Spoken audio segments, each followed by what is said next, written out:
So up next on the You Ain't Heard Nothing Yet podcast, we have an up-and-coming band that are making waves even before they've actually really got going, even before they've started. We have a four-throne man and Armagh woman. They're multi-talented and are going from strength to strength.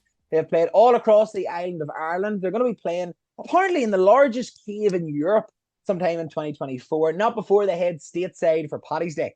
The band is made up of Niamh McGrain, she plays the whistle and the fiddle, Owen Maneely, who plays the fiddle, mandolin, does vocals and banjo, Pierce Whitehouse, who's on guitar and vocals, Tristan Fern on drums, and Ross Lavery on the electric guitar and vocals. In front of me now, here to chat about all they're doing, all the madness and badness. It's Tristan, Owen and Pierce. Lads, what's the crack? Hi Jack, how's things? I mean, we got there in the end with this. Do you know what I mean? It's been an evening fraught with setbacks all on my behalf, but we'll get there. Oh, we've been sitting up having tea. We're chilled out here.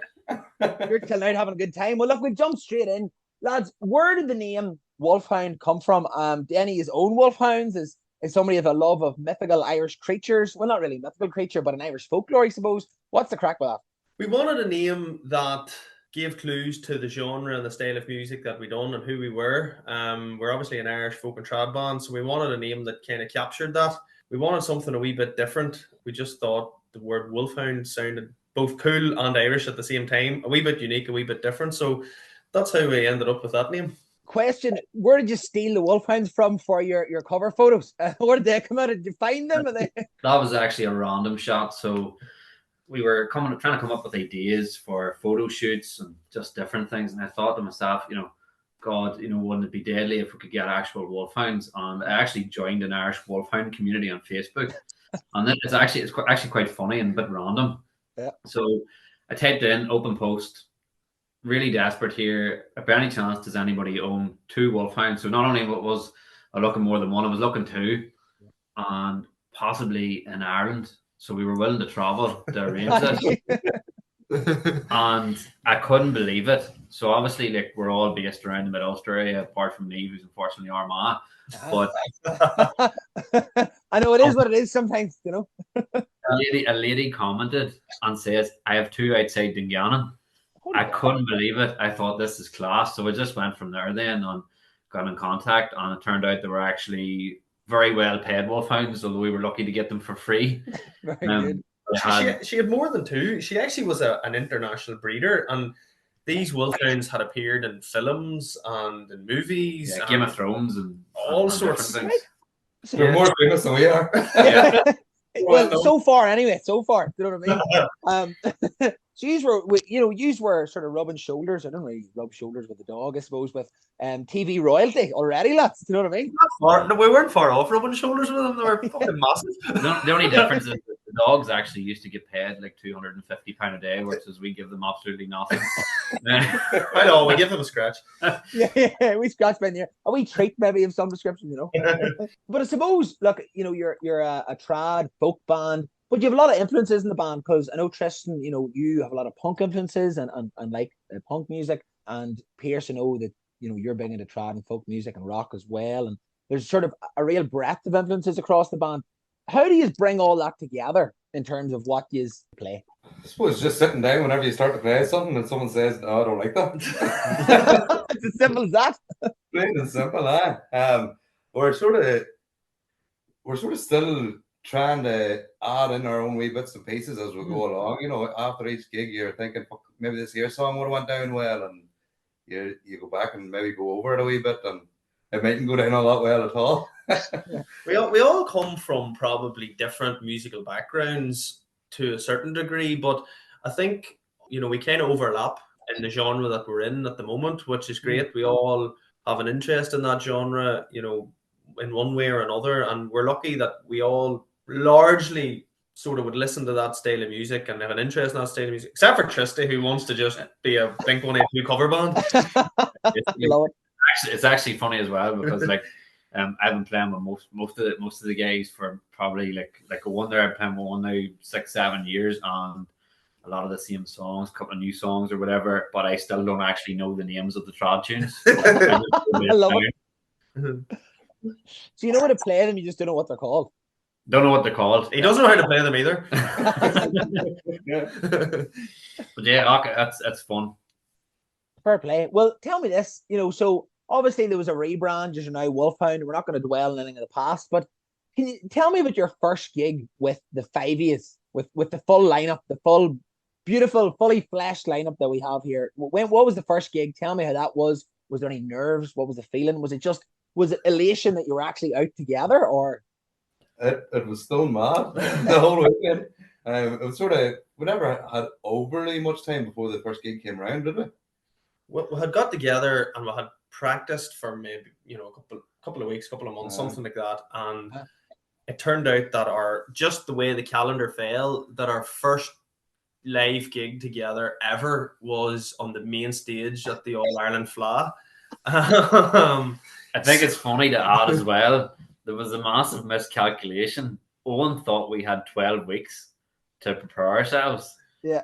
Well, we later found out, don't know how it happened, but it was actually 7 weeks. Whenever we sat down together and looked at the diary, I counted through it and said, right, lads, we're 12 weeks, that's tons of time.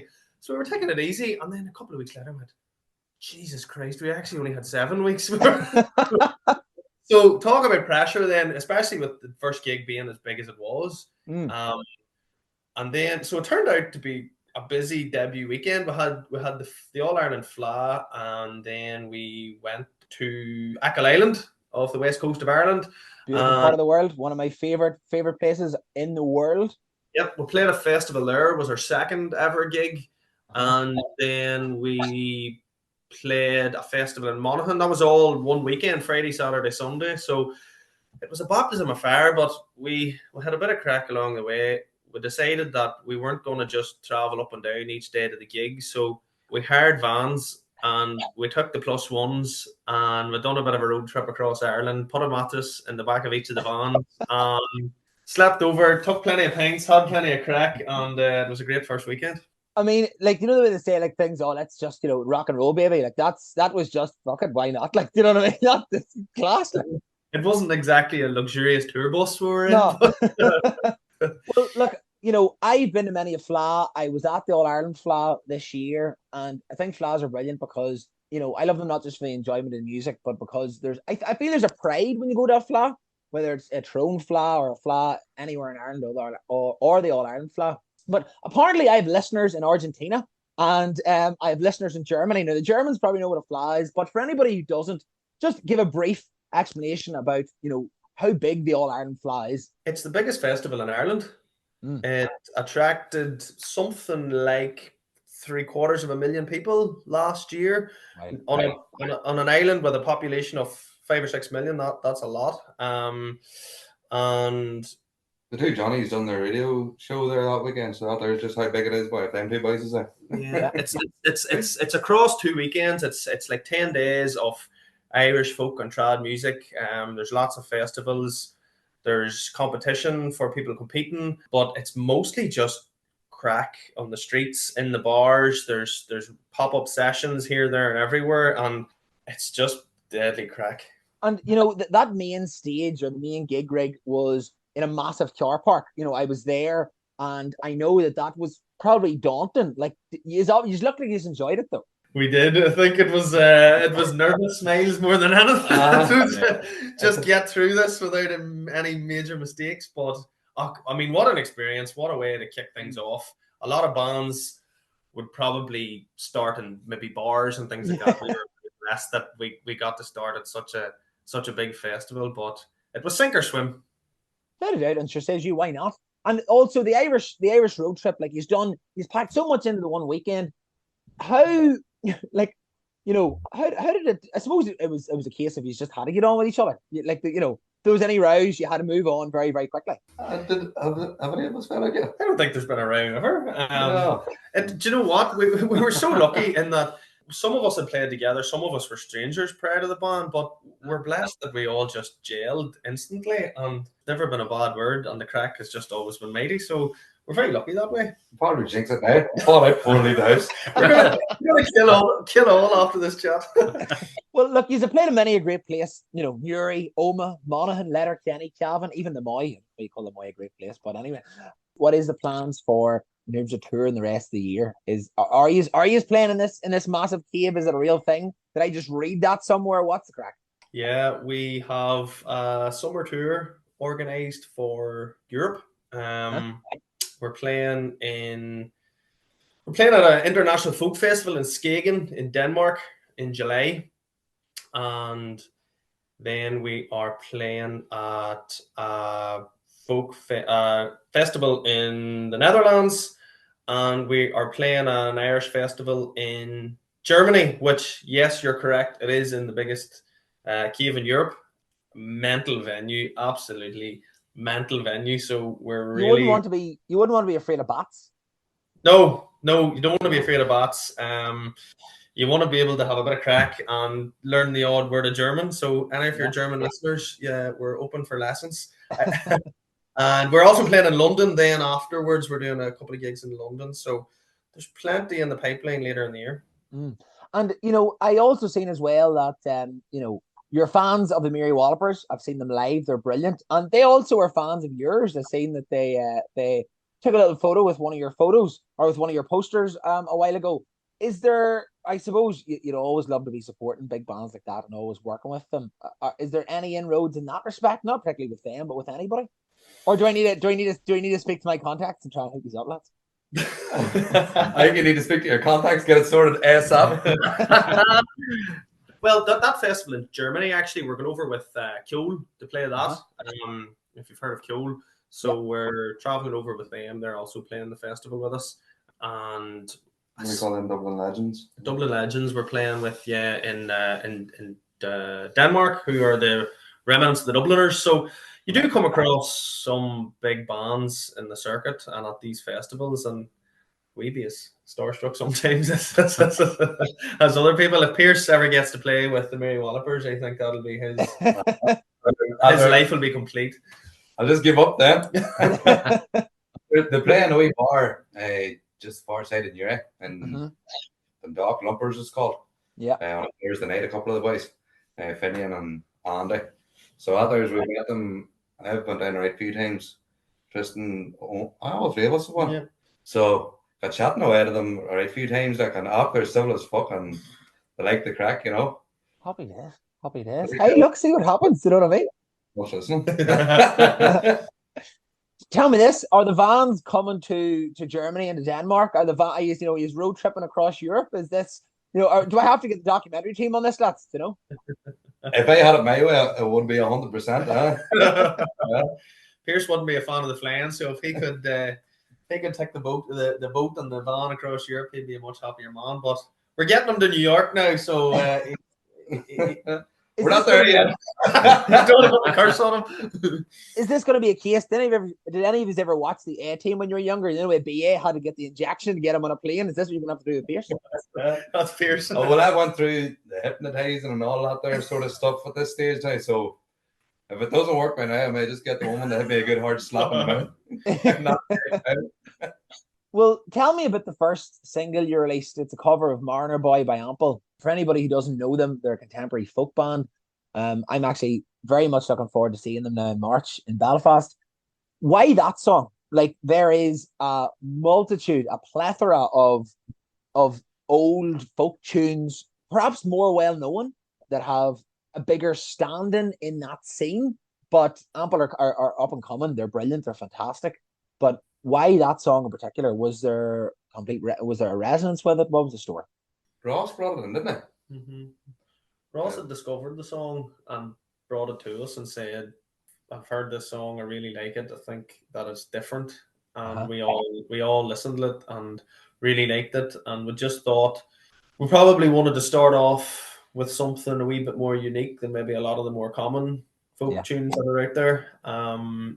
We just went for it, and we put it down, and we didn't know what we had never recorded together, so we didn't know how it was going to fare out in the end. But we really liked it, so we released it then.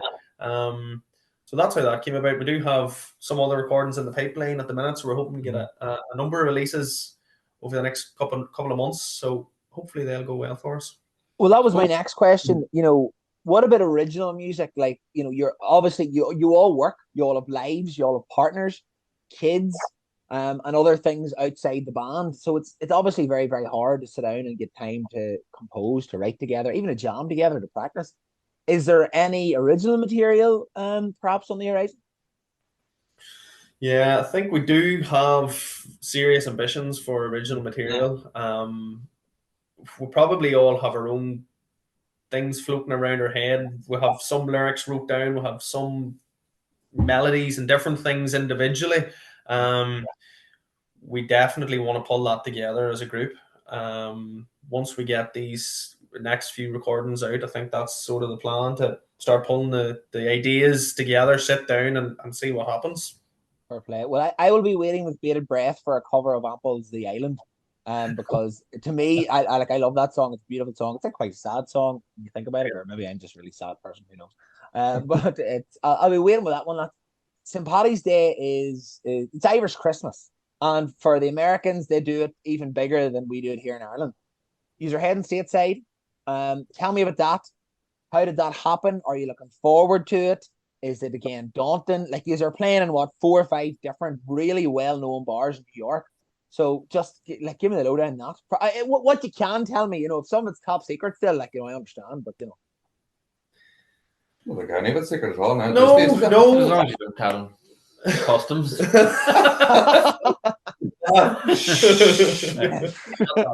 Cut that out. do the Rolling Stones did and just pack it into their gear. Do you know what I mean? They used to hide it in their in their amps and stuff. But anyway, we had a number of places that approached us and asked us about coming over at some stage, and we had sat down and said that Paddy's weekend in America, and particularly in New York, would be something different and something special. So we had agreed to go out to a number of these places, and it all has came together really, really well.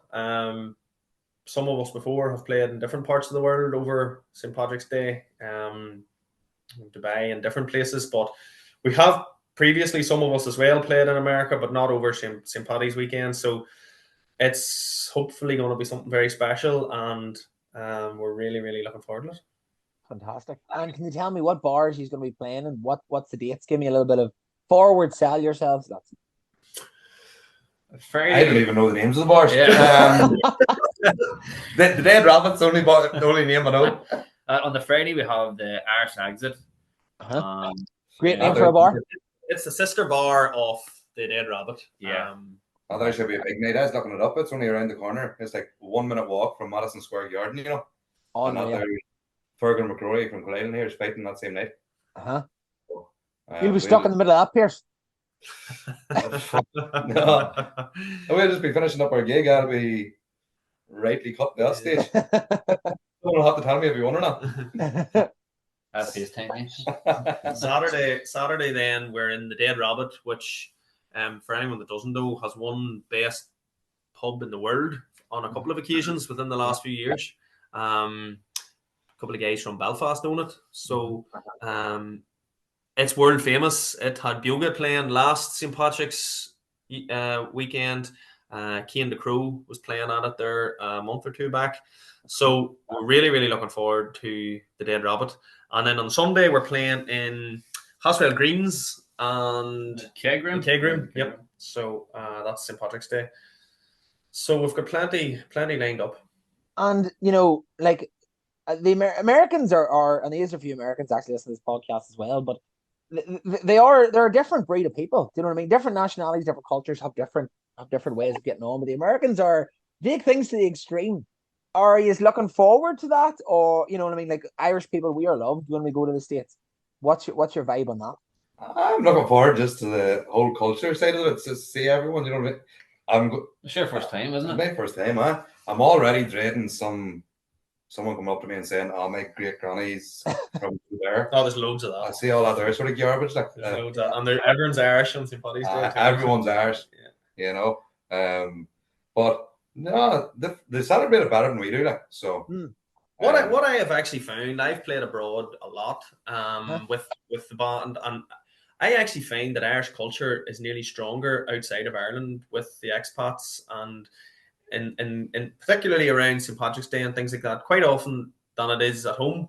And I think people abroad, particularly Irish people abroad, or people that are celebrating Irishness on St. Patrick's Day, nearly go over and above just to show their Irishness, whereas we're here, we know who we are and we celebrate it. But I think abroad, sometimes people just go bigger and harder at it just to really to really celebrate like it was at home, or to just show how Irish they are. And just, I think it's the one time of the year for those people outside of Ireland that they can really just go for it.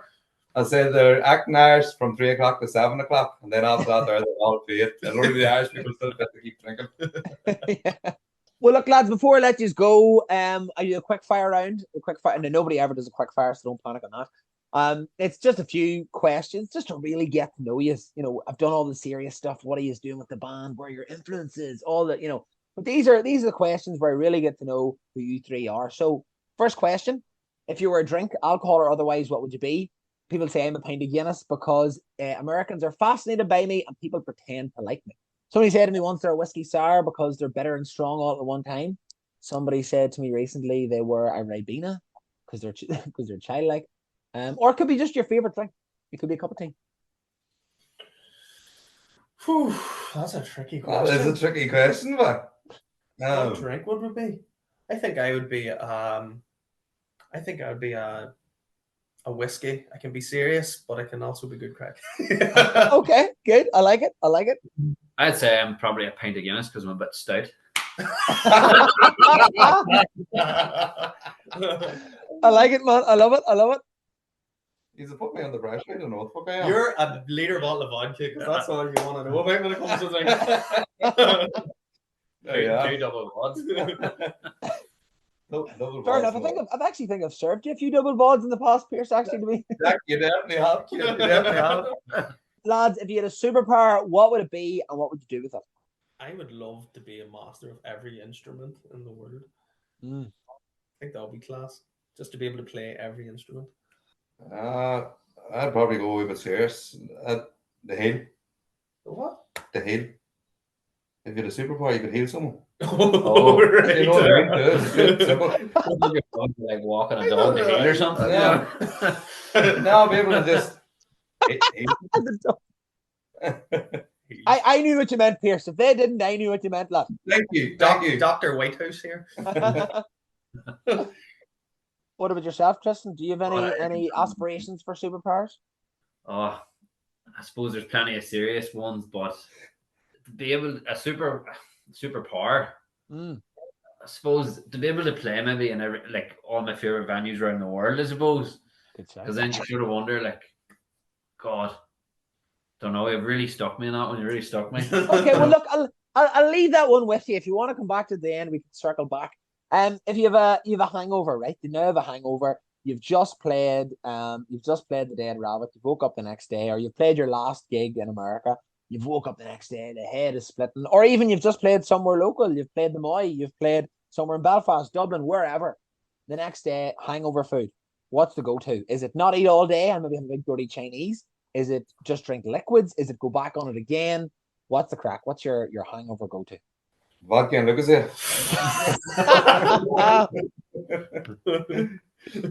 and simple. Over there. If there had been a McGlinchey's, a meat roll and a bop with a bit of curry salt.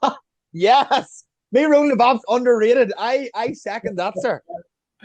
But over there, it'll be vodka and Lucas for breakfast. As the man says, breakfast juice. I'm in the camp where I wouldn't eat a lot, and then I would just go for a big Indian or something in the evening time once I'm feeling more uplift.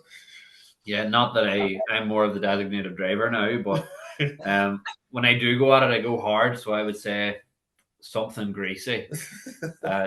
You probably a kebab, but that's usually 12 hours after when I come with it. Or actually, even like a wrap with peppered sauce is supposed to be a good cure. I've heard that mentioned a few times, so okay. I think I'll have to try that one. Right, okay. I'll take your word for it. Lads, if you were able to go on a date with anybody living or dead, doesn't have to be romantic, but it can, who would it be and where would you go? What would you do? Stevie Nicks. Good shout. Always a good shout. Yeah. Pierce. You would go on a date with Pierce, is that what you're saying? I think that might have already happened. Yeah. Whenever you say date, what do you mean? Well, I mean, it can end with who's going home together, or it can be you speaking to an artist and just picking their brain about life. You know, you could say, "Oh, I'll go on a date with Albert Einstein and learn about the theory of relativity," or you could go on a date with like Mila Kunis or somewhere. You know what I mean? Just yourself, like Spicy did. I know. Emma's not going to fall out with you if you say you're going to go with Shakira here, like or something. I go with the Mila Kunis option. Okay. My channel's open for you when you go home. Here's would go on a date. I'll answer for you because this is true. Who? With the Mary Wallopers. No, I'm thinking more like a night out sort of a type thing. Well, you can do that. Beer's treat you nice in the first date. I'd love a night out. It's more or less the same question. Like, go with that. I'd love to go for a beer and just a night out with Johnny Cashba. Shane McGann could be there, but I don't want to say out there, and then people listen to that saying, "Oh, he's only saying that there because he's recently died and he's acting like a fan."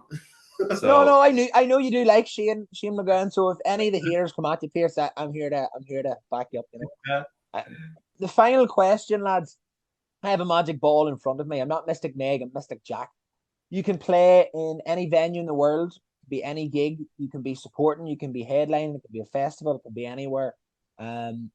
This doesn't have to be a collective answer. It again, like the rest of them, can be an individual answer. Where would it be? What would be the whole situation? So the last person that was on, for example, called Becky McNeese, she said she would want to play the Super Bowl halftime show. Other people have said Madison Square Garden. Other people have said their local pub when they've got big and famous because going back to their roots. But anything at all, where would it be? I always wanted to play the Milwaukee Irish Festival. It's like the biggest festival, Irish festival maybe in the world, but certainly across the water. So that was always my pinnacle. I would love to do that someday. Fair play. I like that answer. Yeah. Won't someone say Croke Park? Yeah, that's been an answer a few times, to be fair, so you wouldn't be on your own there.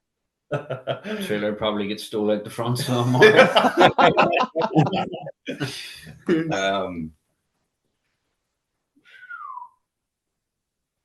don't know, man. I actually don't know about music. I suppose the Mary Wallopers, Pierce. Yeah. Anywhere they're playing. Anywhere they're at that.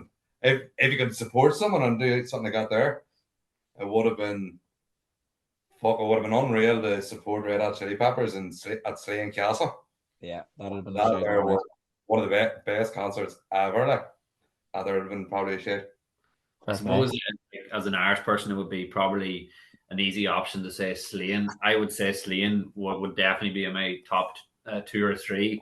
But for some reason, I've always had a love for the Red Rock Stadium. Or not, it's not necessarily a stadium, but it's in California. I think it's just phenomenal. Happy days. And lads, finally, am I right in saying that a few of your partners had babies late last year? How's everybody keeping? All good? Yes, I have a 9-month-old, Killian.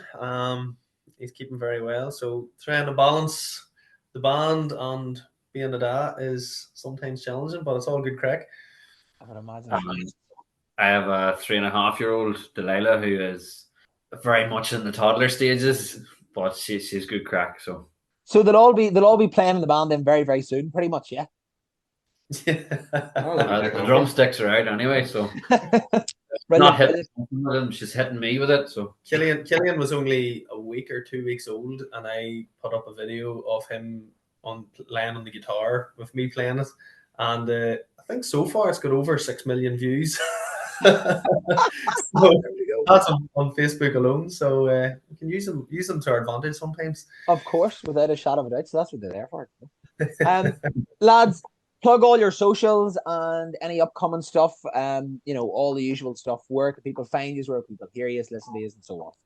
You can find us on our socials at Wolfhound Official on Facebook, Instagram, TikTok, YouTube, and you can find us on Spotify as well. And there's lots of good content, lots of good stuff coming up. So give us a like, give us a follow, and keep up to date with it all. Well, daily stuff, lads. Best of luck in New York. Thank you very much, Jack. Thank you, Jack. Thanks for having us, boy.